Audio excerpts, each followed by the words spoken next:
Good day everyone, we are from Gamma.1A group. Today our group will present Chapter 8, Selecting, Bridging, Switching and Routing Protocols. Before we present our topic, let me introduce myself. I'm Xiuhan CA1A088.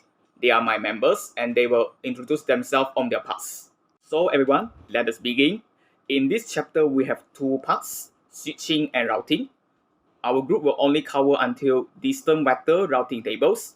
The other parts will be presented by Gamma.1B group. Now, I will present my parts. Firstly, we have selecting criteria for switching and routing protocols. These criteria are important to help us to choose the right protocols for our customers. Here we have 5 criteria: network traffic characteristics, bandwidth, memory and CPU usage, the number of peers supported, the ability to adapt to changes quickly, and the support for authentications. After we are looking for these criteria, we need to do decisions to achieve our customers' requirements. Hence, here we have 4 factors to be considered in making decisions. Goals must be established, explore many options, investigate the consequence of decisions, and make contingency plans. So it can help us to list out the good list of goals based on customer, business, and technical goals to implement the decisions table to match out the goals. So the decisions table looks like this as shown in the image. We use this decision table to eliminate the goal and evaluate options on the scale from 1, which is lowest, to 10, which is highest. So for example, as shown in the image, those are not meet critical goals, which means there is no X in each options can be eliminated, and evaluate other options on a scale from 1 to 10. So it is used to select the protocols, technologies, and devices that meet a customer's requirements. Next, we come to transparent bridging or switching tasks. So this image shows how a transparent bridge works. Transparent bridge is a device to tie 2 network segments together. Here we have 5 tasks. Forward frames transparently, which means the end systems on different segments can communicate with each other transparently. Learn which port to use for each MAC address. They will listen to all frames and determine which stations reside on which segments. Float, or we call send, frames when the destination's unicast address hasn't been learned yet. Filter frames from going out ports that don't include the destination's address. And finally, float, broadcast, and multicast. So that's all for my part. Now I'll pass to my partner Amin to continue for presenting this chapter. Thank you. Assalamualaikum and hi everyone. My name is Muhammad Amin bin Muhammad Farid, CA19024, and I will continue with switching table on a bridge or switch. So basically, this table is very simple. It consists of MAC address and port number. Cisco spanning tree protocol, STP enhancement. There is several versions. The first one is port fast. The second one, uplink fast and backbone fast. Or the third one, we can actually have unidirectional link detection. And last but not least, loop guard. Redundant uplinks. As example, users are connected to switch A in the access layer. The access layer switch is attached to 2 distribution layer switches, which is switch B and C. One of the uplinks is blocked by STP. STP has also blocked one of the links between the distribution and core layers. If the uplink to switch B fails, STP eventually unblocks the uplink to switch C, hence restoring connectivity. With the default STP parameters, the recovery takes between 30 and 50 seconds. With uplink fast, the recovery takes about just 1 second.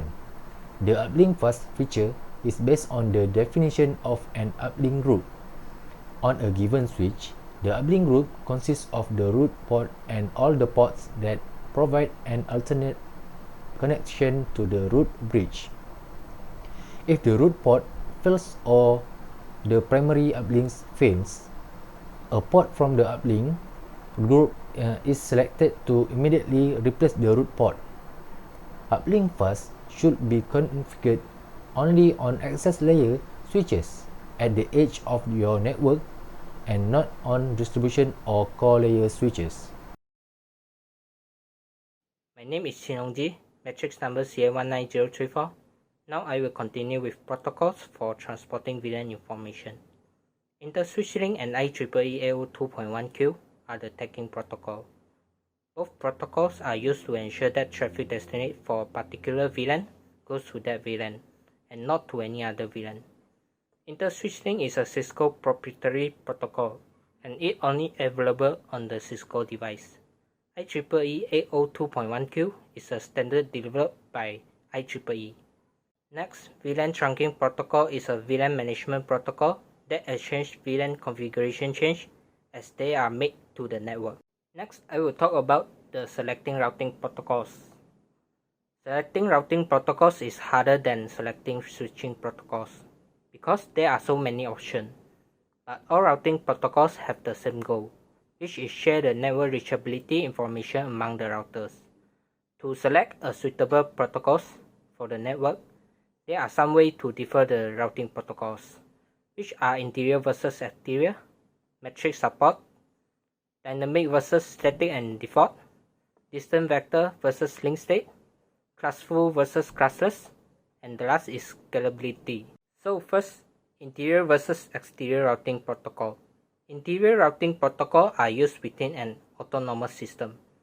Autonomous system is a network or a set of networks that are under the administrative control of a single entity.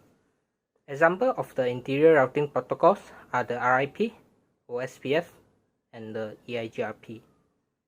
Exterior routing protocols are used between the autonomous system.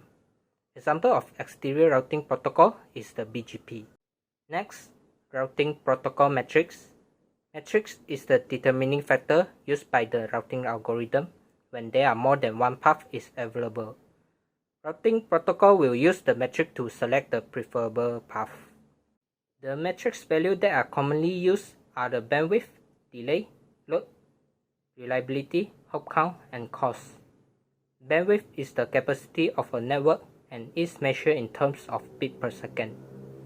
Delay is the time taken of data transmit to the network destination and is measured in tens of microseconds.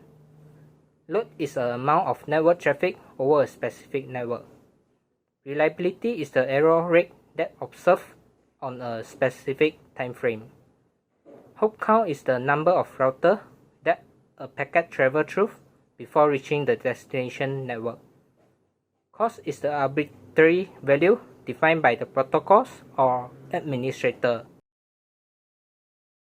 Hello, my name is Hanyua, matrix ID CA19059. So, now we will discuss about the routing algorithm. There are four types of routing. The first one is a static routing. It is a process in which the static routes are manually added to the routing table through the direct configuration. The second is the default routing. It is a process where the router forwards an incoming packet when the other's route is available for the packet in the routing table. So, it has a term. If I don't know the destination, it will send to the router X. Next is the Cisco on-demand routing. This algorithm of routing is for the stop network and it is an enhancement to the CDP.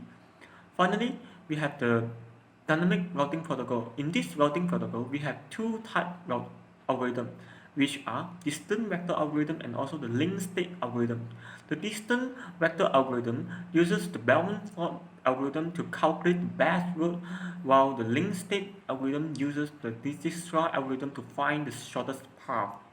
So this is the static routing. The method to configure is by using the command of the IP route followed by the destination network and also the subnet mask and the next hop address. For example, from the router A to the router C, we should enter the command IP route, then followed by the destination IP address will be the router C, which is 172.16.50.0 and its subnet mask. Then the next hop address that we will go through is the router B, which is 172.16.20.2. Next is the default routing. So the method to configure the default routing is by using the command IP route followed by 0.0.0.0, which is the destination IP, and also the subnet mask, which is 0.0.0.0, and followed by the IP address for the exit interface. For example, from the router A to the router C, we should enter the IP command of IP route followed by the 0.0.0.0, which is any destination and also any subnet mask, then followed by the next hop address that we will go through is the router B, which is 172.16.20.2. So now I will pass to my other teammate to present. Hi, my name is NAZRULHAKIM bin BAKRI, CA19022. I will continue my part is distant vector routing protocol. In routing protocol, spread into two major class: distant vector protocol and link state protocol. This is protocol in distant vector protocol. First, routing information protocol, RIP, version 1 and 2. Second, interior gateway routing protocol, IGRP.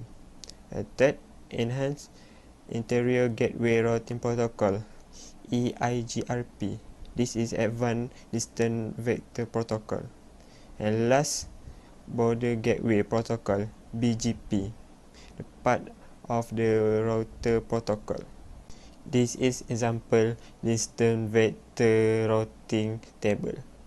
And this is example partial distant vector routing table on router A and router B. The sequence of events that can lead to router loop. First, router A connect to a network 172.16.0.0 fail. It will make a routing looping. A second, router A remove network 172.16.0.0 from routing table. A third, based on previous announcement from router A, router B broadcasts its routing table saying that routing B can reach network 172.16.0.0. 4. Routing A adds new 172.16.0.0 to its routing table, which assigns to next hop, value of routing B and distance of 2.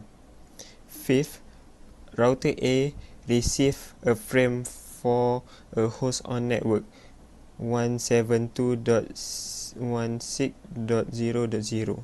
6. Router A send the frame to router B. And last, router B send the frame to router A. This is example make a router looping.